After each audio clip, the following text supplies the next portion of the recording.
Hello guys, welcome back to my reading, another general love reading. So welcome back to Dark Angels Intuitions Tarot reading. So sa mga nandito, bago pa lang nanonood sa video na to, bago pa lang sa channel ko, I am Dark Angels Intuitions and I am a tarot reader. So if you want to book a personal reading with me, just message me on my Facebook page. And I personally will going to send you the information. Okay, so I will going to do another reading. So welcome sa mga new subscribers. Thank you for subscribing my channel. Okay, so let's see. Sa mga hindi pa nakapag-subscribe, please don't forget to subscribe my channel. And tap that notification bell and get notified. Kaninong energy to, guys? Kaninong story to? Sino maka-resonate nito? Let's see. I'm going to mention zodiac signs here. This is another spread. Let's start. General love reading for everyone. Spirit guides. Angels.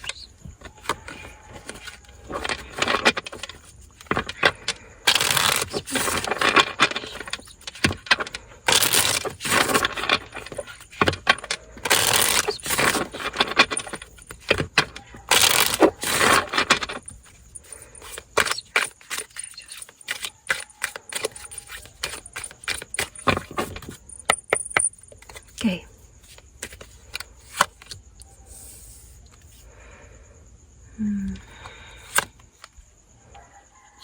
Oh, Death card.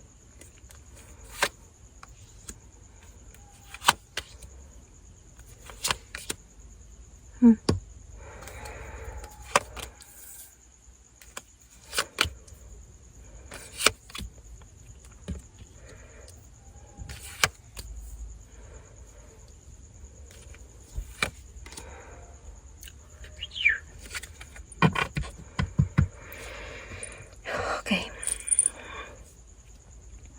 At this present situation, Nine of Cups, I can see healing at this present situation, but I was going to clarify, okay, the Nine of Cups.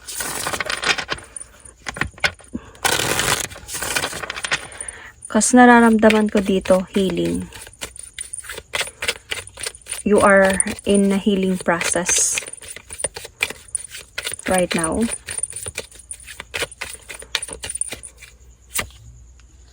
Yeah. Confusion, decision, parang may choice na ginawa, and separation. So, you are in a healing process right now. The thing here, yung challenge natin dito is the Death card and the Rebirth. So, feeling ko, yung challenge mo dito is paano mo matanggap na wala na to. Paano ka ma-healed dito kasi nandito ka pa sa present situation, nandito ka pa sa healing process mo. So, you have already decided though na mag-healed ka na. And nakapili ka na dito ng siguro nandun ka sa point of waiting for this person or mag-move on ka na. Yun yung mga options mo dito. Pero feeling ko dito nakapili ka na. You wanted to heal. Kasi para sa'yo wala na, wasak na. But the challenge here, paano ka maka-heal faster, kumbaga, para makita mo again yung light sa buhay mo. Kaya yung magiging okay ka na. So in the distant past, I can see might be this is a long distance relationship.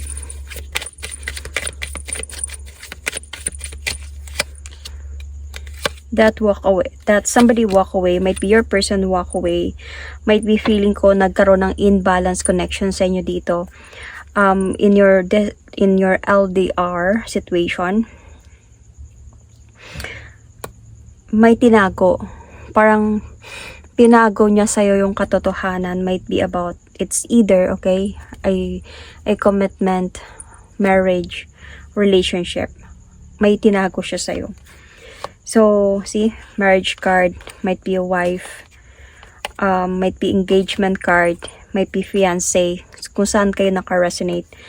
And tinago niya to sa'yo, hindi niya to sinabi sa'yo in the distant past. So, might be at this present situation, nalaman mo to, kaya nga nagkaroon kayo ng ganito. It's either, I can sense na itong person na to is parang ginos ka. So, or kung hindi ka ginos na to, sinabi niya sa'yo na gusto ko muna mapag-isa, mag-isip, ay hindi na siya nagparamdam sa'yo. Kaya, nandito ka sa point na meron kang option dito sa buhay mo. Hintayin ko ba siya? Or mag-move on na ako kasi naghihintay ka. Kasi wala siyang sinabi sa'yo in the distant past na babalik ako ng ganitong araw, anything like that. Hindi na siya nagparamdam sa'yo. So, ito yung nangyari in the distant past. And this recent past. Okay. Sa recent past naman, andun ka sa point of gaining your strength back. Parang naglalakas ka ng loob dito na ayusin yung buhay mo. Kasi dumating ka sa point na hindi mo matanggap naghihintay ka, nalulungkot ka, naiipit ka sa sitwasyon, babalik ba siya or hindi. See? Because naniwala ka sa pangako niya. Okay, some of you, hindi lahat. Okay? Para especially sa woman, hindi lahat, baka nabuntis ka nito. Nung nabuntis ka, iniwan ka at hindi na bumalik. Pwedeng LDR kayo na nagkita kayo. Okay?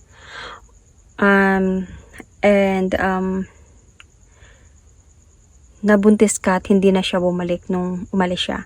Pwede din LDR kayo. Ito din another catch up ko dito sa story na to. LDR kayo, may nabuntis siya at hindi na siya nagparamdam.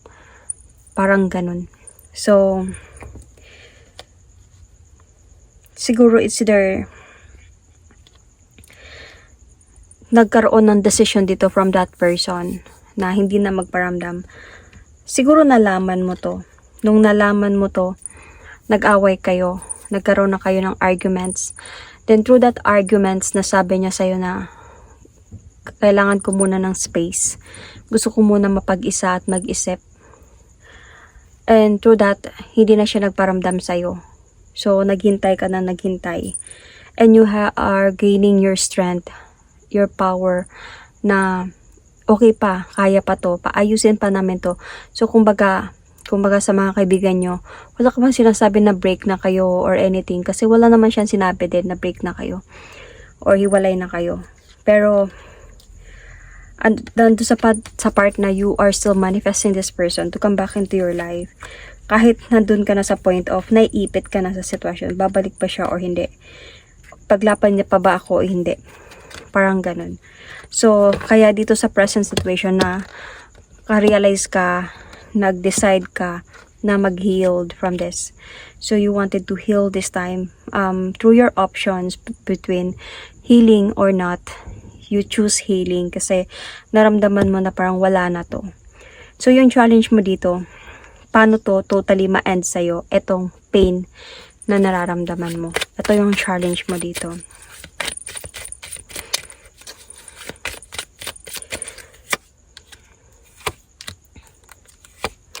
Because why? You miss this person a lot. Namimiss mo siya. And even hindi ka sure, parang naniniwala ka pa din sa mga sinasabi niya. Siguro sinabi niya, babalik din ako, magpaparamdam din ako, ayusin ko lang to, wag ka mag-alala, mahal kita. You know, something na may aasahan ka pa sa kanya. So, sobrang nagtiwala ka sa kanya sa new beginning na sinabi niya sa'yo.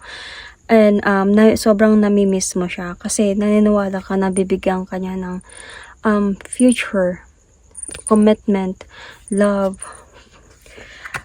Even sabihin natin na nag-away kayo about the other woman involved dito. Even sabihin natin na hindi mo na na-appreciate yung mga nangyayari. Even sabihin na you choose to heal from this connection. Nandun pa din yung pagmamahal mo. Okay? Hindi yun nawala. Kaya ito yung nagiging challenge sa'yo ngayon. Ang paano? paano ka maghilom ng totally na para sa'yo, ending na to at tatanggapin ng lahat. So, ano yung pwede maging best outcome sa connection ninyo is to gather the information. Kasi hanggat hindi mo nakikita, hanggat hindi mo nalalaman, like kung naririnig mo lang sa sinabi niya, or naririnig mo lang sa iba, or sabihin natin na wala kang nakitang ebidensya na ay nagsama na sila, happy sila or anything, mahirap ka maniwala eh. Parang madadala pa din sa'yo yung mga promise niya sa'yo, yung mga anything na kung saan ka napaniwala sa kanya. So the thing here is you need to gather information, you need to know the truth here para madali kang makamove on, kumbaga, para madali mo ma-accept ang lahat and madali ka makamove on. So in the immediate future is the Lover's card. Let's see what is this. You never know. Pag naka-move on ka na, mahahanap mo na yung the one for you. In the immediate future.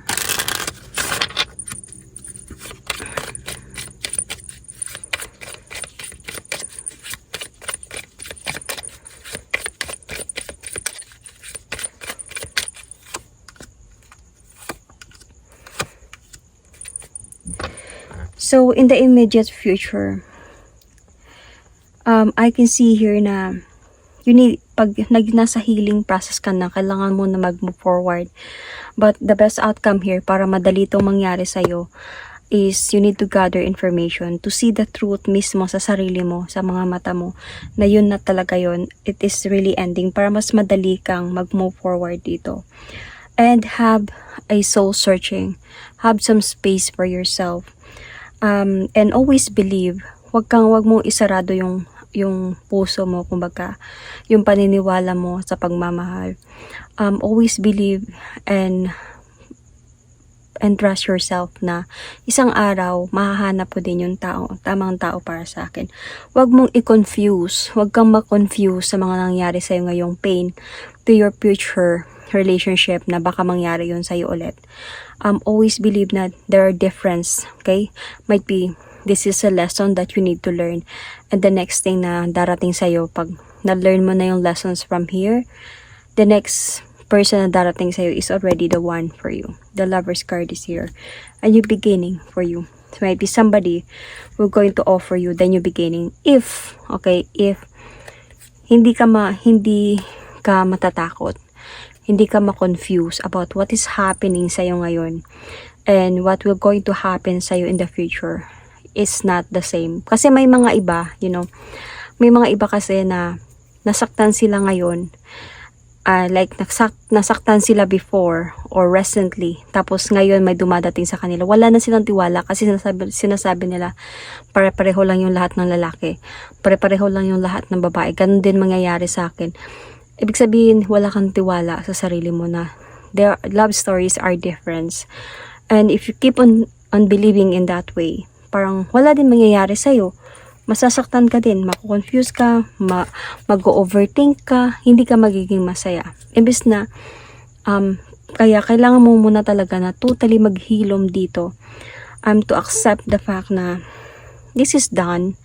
I learned from my mistakes, I learned from my lessons here, and the next thing in the future na darating sa akin is already could be the one for me.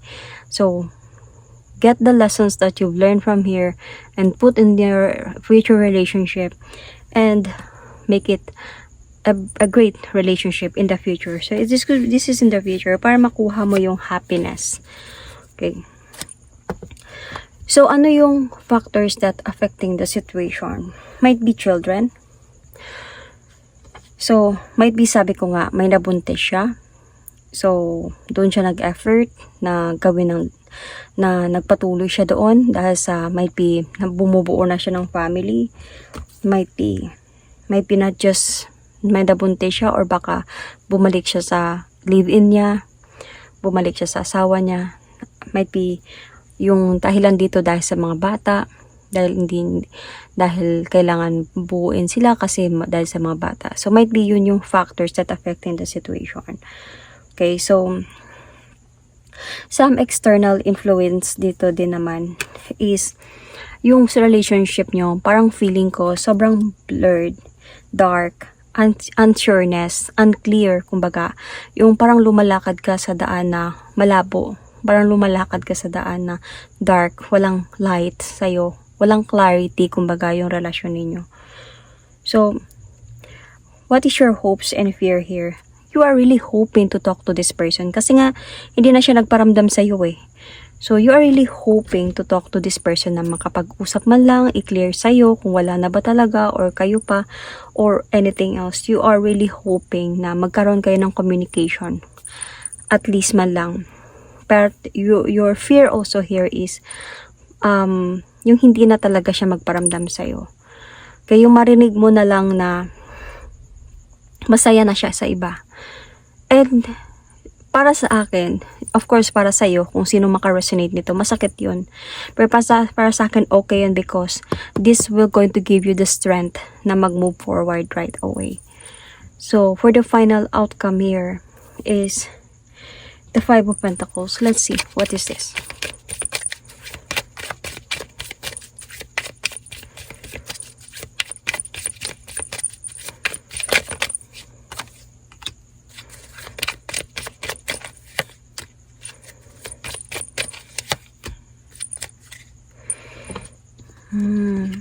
Okay. So, for the final outcome here, okay,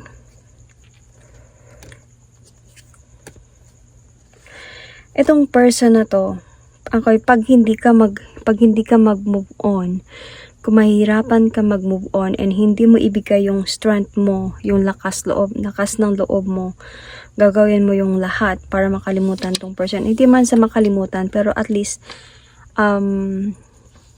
yung parang sabihin natin na makalimutan na yung nararamdaman mo sa taong ito.